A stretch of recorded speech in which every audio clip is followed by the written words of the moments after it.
ಜೈ ಭೀಮ್. ಏನಿವತ್ತು ಬಾಬಾ ಸಾಹೇಬ್ ಅಂಬೇಡ್ಕರ್ ಬಗ್ಗೆ ಮಾತಾಡಬೇಕು ಅಂತ ಬಹಳ ಸಂತೋಷ ಆಗ್ತದೆ. ಒಂದು ವೇಳೆ ಏನದು ಬಾಬಾ ಸಾಹೇಬ್ ಅಂಬೇಡ್ಕರ್ ಅವರು ಇಡೀ ಪ್ರಪಂಚದಲ್ಲಿ, ಭಾರತ ಅಲ್ಲ ಇಡೀ ಪ್ರಪಂಚದಲ್ಲಿ ಬಾಬಾ ಸಾಹೇಬ್ ಅಂಬೇಡ್ಕರ್ ಅವರ ಕೊಡುಗೆಗಳನ್ನು ಕಂಡು, ಅವ್ರು ಕೊಟ್ಟಂತ ಸಂವಿಧಾನವನ್ನ ಕಂಡು ದಿಗ್ಭ್ರಮೆಯಿಂದ ನೋಡೋದಂತ ನಮ್ಮ ಭಾರತ ದೇಶವನ್ನು ಎಲ್ಲಾ ದೇಶಗಳು ನೋಡ್ತಾ ಇವೆ. ಯಾಕಪ್ಪ ಅಂದ್ರೆ ಕೊಲಂಬಿಯಾ ಯೂನಿವರ್ಸಿಟಿಯಲ್ಲಿ ಬಾಬಾ ಸಾಹೇಬ್ ಅಂಬೇಡ್ಕರ್ ಪುತ್ಲಿನ ಯಾರು ಕೇಳಿದ್ರಿ ಬಂಗಾರ ತಲುಪಿಸಿದ್ದಾರೆ. ಪುತ್ಲಿನ ಒಂದು ರೋಡ್ಗೆ ಅವ್ರ ಹೆಸರು ಇಟ್ಟಿದ್ದಾರೆ ಅಮೆರಿಕದಲ್ಲಿ.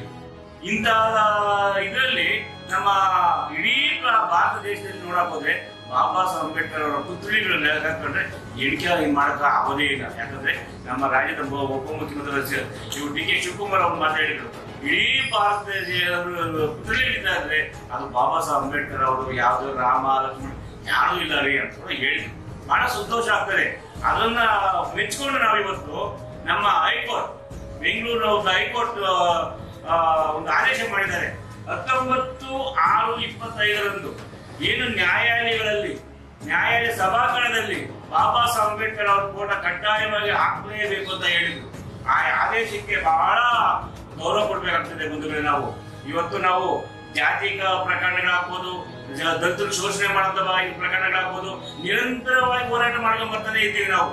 ನಮ್ಮ ಬಗ್ಗೆ ಯಾರೋ ನನ್ನ ಅಂತಮ್ಮಂದ್ರೆ ಯಾರಿಗೋ ಒಬ್ರು ಎತ್ಕೊಟ್ಟಿ ಒಂದು ಮಾತಾಡ್ತಾರೆ, ಅಲ್ಲ ರೀ ಹೂವಳ್ಳಿ ಪ್ರಕಾಶ್ ಅವರು ಏನು ಮಾಡೋದು ಬೇಡಪ್ಪ, ನೀನೇನು ಮಾಡಿದೆ ಅಂತ ಹೇಳ್ಬೇಕಲ್ವ.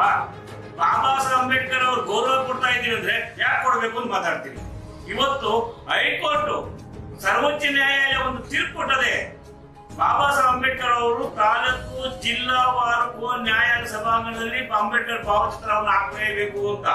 ಅದಕ್ಕೆ ನಾವು ಎಷ್ಟು ಜನ ಕೃತಜ್ಞತೆ ಸಲ್ಲಿಸಬೇಕಾಗ್ತದೆ ಹೇಳಿ ನೋಡೋಣ. ಇಡೀ ಭಾರತ ದೇಶದಲ್ಲಿ ಇರೋದು ಕೂಡ ನಾವು ಆ ಆದೇಶಕ್ಕೆ ಬಹಳ ಗೌರವ ಕೊಡ್ಬೇಕಾಗ್ತದೆ. ರಾಯಚೂರಲ್ಲಿ ಒಬ್ಬ ಮಲ್ಲಿಕಾರ್ಜುನ್ ಅಂತ ಹೇಳ್ಬಿಟ್ಟು ಒಬ್ಬ ಜಡ್ಜ್ ಮೇಲೆ ನಾವು ಉಗ್ರ ಹೋರಾಟ ಮಾಡಿದ್ವಿ, ಬೆಂಗಳೂರೆಲ್ಲ ಹೋರಾಟ ಮಾಡಿದೀವಿ. ಬಾಬಾ ಸಾಹೇಬ್ ಅಂಬೇಡ್ಕರ್ ಅವಮಾನ ಮಾಡಿದ ಅದೇ ಹೈಕೋರ್ಟ್ ಇವತ್ತು ಎಲ್ಲಾ ಸಭಾಂಗಣದಲ್ಲಿ ಬಾಬಾ ಸಾಹೇಬ್ ಅಂಬೇಡ್ಕರ್ ಅಳವಡಿಸ್ಕೊಂಡು ಹೇಳಿದಾರಲ್ಲ, ಅದಕ್ಕೆ ನಾವು ಮುಂದಾಗಿರ್ಬೇಕಾಗ್ತದೆ. ಬಾಬಾ ಸಾಹೇಬ್ ಅಂಬೇಡ್ಕರ್ ಒಂದೇ ಅಲ್ಲ, ನಾವು ಕುಬ್ಬಳಿಸೋದಲ್ಲ, ಹಬ್ಬ ಮಾಡೋದಲ್ಲ, ಅವರ ಹಾದಿಯಲ್ಲಿ ನಡಿಬೇಕು, ಅವರ ಅನುಸರಿಸಿದ ನಿಯಮಗಳನ್ನು ಪಾಲನೆ ಮಾಡಬೇಕು, ಕಾನೂನನ್ನು ಎತ್ತಿ ಹಿಡಿಬೇಕು ಕಾನೂನುಗಳನ್ನ. ಆವಾಗ ನಾವು ಮೀಸಲಾತಿಗೆ ಕೊಡುತ್ತೆ ಗೌರವ.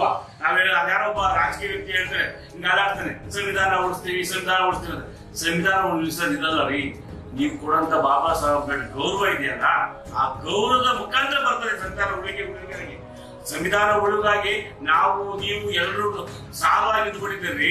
ಬಾಬಾ ಸಾಹೇಬ್ ಅಂಬೇಡ್ಕರ್ ಅವರ ಆದೇಶಗಳನ್ನು ಪಾಲನೆ ಮಾಡ್ತೀರಲ್ಲ, ಅವಾಗ ಬಾಬಾ ಸಾಹೇಬ್ ಅಂಬೇಡ್ಕರ್ ಗೌರವ ಬರೋದು.